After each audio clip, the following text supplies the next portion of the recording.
Hi everyone, welcome back to the Crash Bandicoot LP Let's Play. Literally just... okay. Cut. Welcome back to the Crash Bandicoot LP. We're gonna go ahead and jump in there. Now you may be wondering why it's taking me so long to get to part 4. I'll explain as I play along through the level. So, a lot of things have changed here and there. I guess the most important one being that I just picked up a lot more hours of work, and well, you can probably see the time stopwatch. I've already gotten past this level, and the thing is, when I tried to record earlier, like the recordings got corrupted. So, and I want to show off these parts. Like I just want to continue pick up from where I actually am, like, within the game wise. So. Unfortunately, because of the corruptness being recorded, and I didn't even catch on until like I was looking at the footage for editing, which means now I just made like so much progress game-wise, but I unfortunately impeded exactly where I was in the game. I impeded the LP progress because like now I know how to like play through some more levels that I've already been through. Because I can tell you right now that I'm at, like, in-game wise, I'm at the 3rd island, but like LP wise, I should be here at this level up the creek. But like I said, my recordings got corrupted, so now I have to, and I know it's kind of like spoilerish to like show off like exactly where I am now. So I guess we're gonna have to replay through the levels one by one until we get to where we need to go.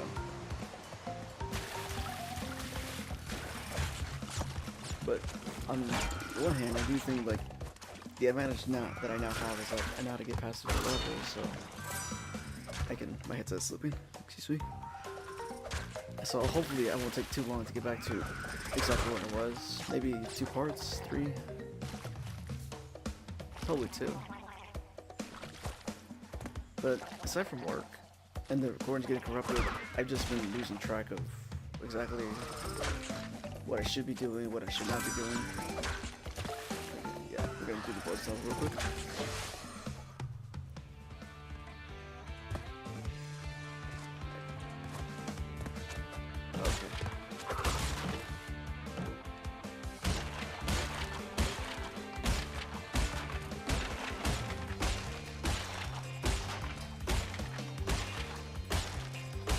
I've been really slacking off on my LPs, and plus the modes of matchmaking. So I think what I'm going to try to do, and then my laptop that I was using back then was just starting to crap out on me, and because of like the lost footage because of the footage being corrupted, I figured at that point it was time to go ahead and use my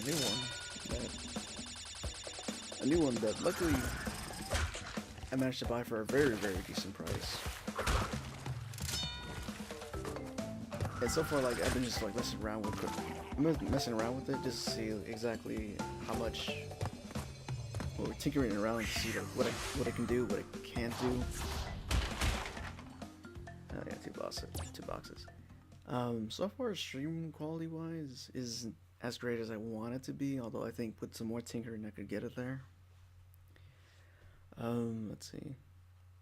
But so far, no problems. It's capturing everything just fine. And in a way, alright, Ripper is the next boss battle. And everything's just going so okay with it. I just still have to I still have to like record more footage, and then I have to move over, like, I probably have to get my hands on a USB drive so that I can move all my music and sound effects that I usually use for moments in matchmaking to this new laptop. So a bit of an dang it. That's what I was like, get distracted with talking, but and I do have some brand new footage for the series, because recently I did manage to play with some buddies of mine. We played Fortnite, the Battle Royale, which I should mention to anybody with like a PlayStation 4 that it's actually free, so That's probably something you can hop on with you with some pals of yours.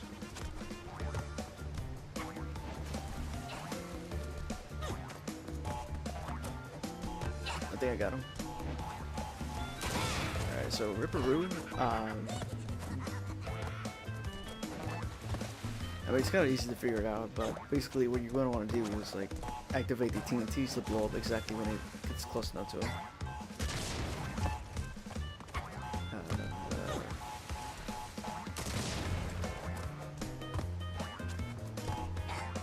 That's probably going to work out.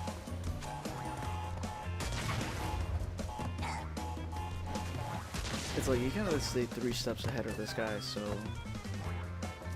I'll wait for him.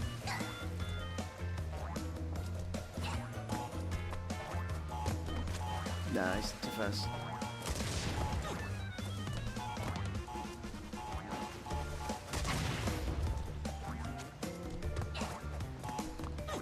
Okay, I think I got him. Ah, barely. Oh.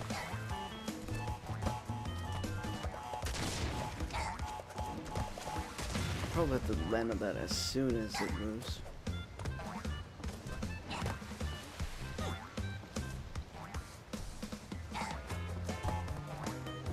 Now it's staying still.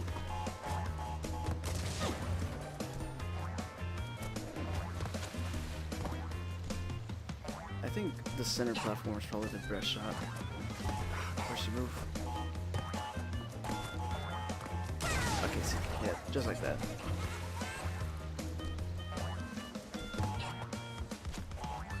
Please. Yes, I got him.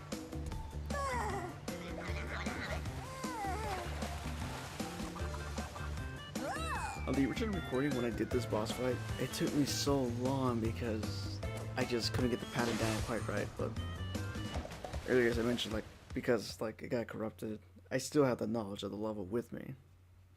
So that kind of works out in my favor, making the LP shorter, which I guess is something that most gamers would go for if they make a Let's Play. But at the same time, I don't want to like drag this out too long. We are making some fantastic timing. Oh boy. I think this level's pretty long. Although there is one further down the line that could probably take a lot longer.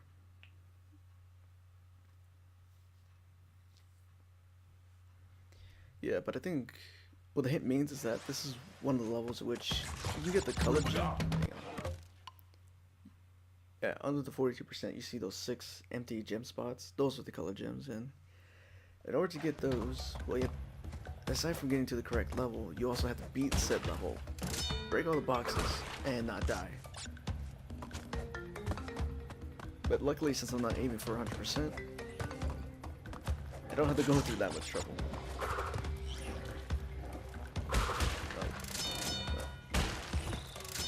I don't know what that was. Definitely not a stroke of genius.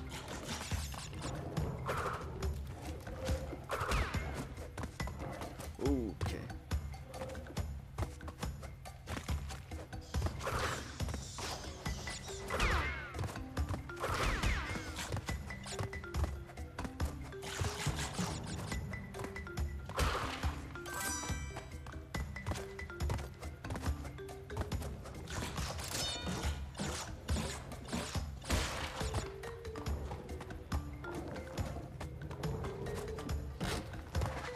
For anybody that's watching, if you ever played any of the Trilogy, I'd like to know like what's your history with it? Like, is it something you grew up playing with, just something you heard about growing up? Because let's see, I think my first experience with Crash is it might have been Team Racing, I think. I think I remember I might have been 5 or 4 years old when the family got a PlayStation 1, and I guess that was one of the games that we just had to get. Okay, that was bad telling on my part. That was my only mask.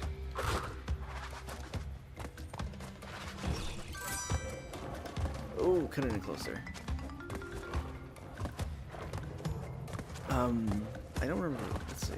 I think the best memory I can have of that, of like proving Crash Team Racing was my first one, was that I think at the time, I'm not sure if it might have been because of my brother, or maybe we bought it secondhand, but the controller we had, it was an analog. Unfortunately, something was broken with it because whenever I play the game,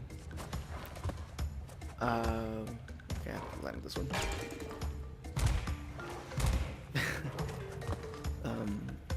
The controller was broken to a point where it just kind of like, steering-wise in the game, it kept always steering to the left, and it wouldn't be until like sometime later where my mom would eventually buy us a brand new controller, so we had nothing to worry about. But for the longest, I think maybe almost a year, I had to keep adjusting to some of the other games we had because, like I said, the stick was just stuck to the left.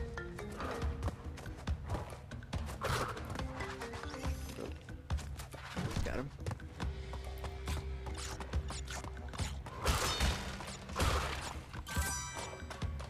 And then I think, let's see, out of the trilogy, you know, I think I might have played Crash Bandicoot 2 first. Like that was like my first taste of what Crash's platforming career was all about. If I wait, I guess that's supposed to trick you? I don't know.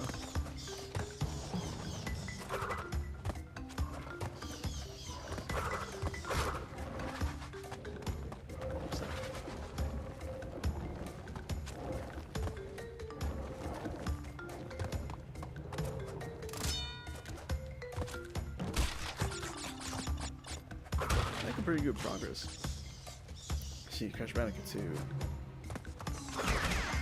Let's see.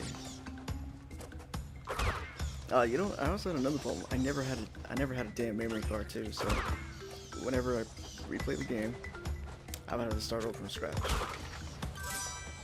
And honestly, I don't think I knew the importance of a memory card until when I got older. And then, unfortunately, our PlayStation 1, you know, I think it was secondhand because I think sometime after, not immediately, but. Not immediately, but maybe 2 or 3 years down the road. I'll probably say 2 years down the road. It just broke down, and we couldn't get it fixed. I mean, like my grandfather wasn't like a technical genius, so there's, I mean, like not advanced with that, so he couldn't fix it. So I guess we went to a couple different stores to see if we can just go ahead and buy a new PlayStation 1. But so far, because I think this was sometime after the PS2 was released, we couldn't get our hands on that. So just maybe a couple months later, eventually my grandparents and my mom invested in the PlayStation 2. And I don't know if back then if the PS1 games were already compatible, but I just remember playing some of the PS1 games that we still had, because I think they might have mentioned that the PS2 was backwards compatible, but probably not using those exact words, but like probably just simplifying it, like, oh, you don't have to worry about it, like your kids losing their PS1 games, because the PS2 can still play them.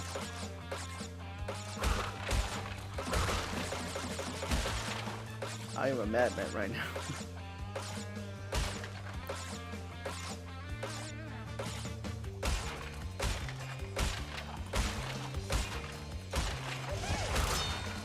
That was intense, but yeah, I think we only had a few PS1 games to play on the PS2 before we eventually got a PS2 game.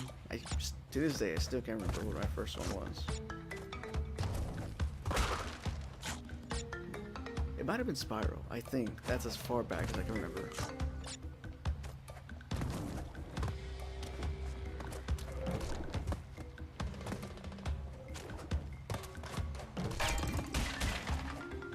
Because I do remember playing a Spyro game when we got our GameCube, which was maybe another 2 years after that. Like I said, I can't remember exactly, but man.